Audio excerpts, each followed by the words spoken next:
শিউলি গাছের বারান্দা। মিথিলা দেশে ফিরে আসার পর থেকেই রাহুল আর মিথিলা একসাথে ভবিষ্যতের পরিকল্পনা শুরু করল। মিথিলা এবার দেশের এক নামী বিশ্ববিদ্যালয়ে শিক্ষকতার চাকরি পেল।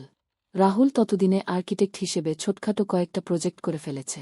এক সন্ধ্যায় রাহুল মিথিলাকে নিয়ে গেল শহরের উপকণ্ঠে। সেখানে নদীর ধারে ছোট্ট একটা জমি দেখিয়ে বলল, এখানেই হবে আমাদের স্বপ্নের বাড়ি, এখানেই থাকবে শিউলি গাছের বারান্দা। মিথিলা অবাক হয়ে চারদিকে তাকাল। নদীর ধারে হালকা হাওয়ার মধ্যে শিউলির গন্ধ। সে ধীরে ধীরে বলল, এটা সত্যি হবে? রাহুল তার হাত ধরে বলল, হবে, শুধু সময় দাও।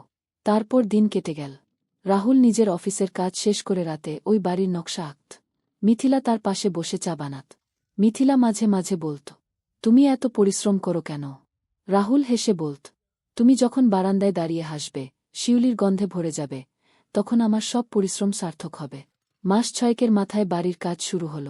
রাহুল আর মিথিলা প্রায় প্রতিদিনই গিয়ে কাজ দেখত। গাছপালা লাগানো, জানালার রং বাছাই, সবকিছু তারা একসাথে করত। শেষমেশ 1 বছর পর সেই বাড়ি দাঁড়িয়ে গেল। সাদা রঙের দেয়াল, বড় বড় জানালা আর লাল টালির ছাদ। বারান্দার সামনে সত্যিই দাঁড়িয়ে আছে শিউলির গাছ। বাড়িটা তারা নাম দিল শেষ দেখা, কারণ এই জায়গাতেই তাদের নতুন জীবন শুরু হয়েছিল।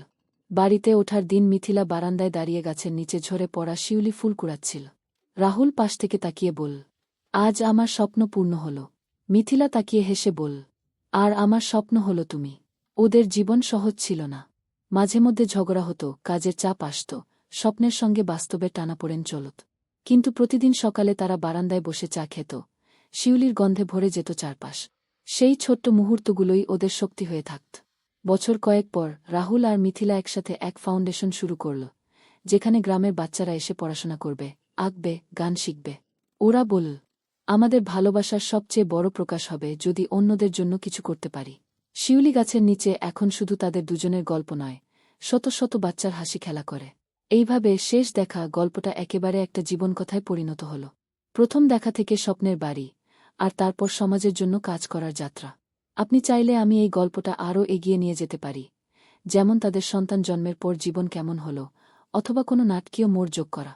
আপনার কী ধরনের মোড় পছন্দ হবে? রোমান্টিক বা চমকপ্রদ, আবেগঘন ইত্যাদি।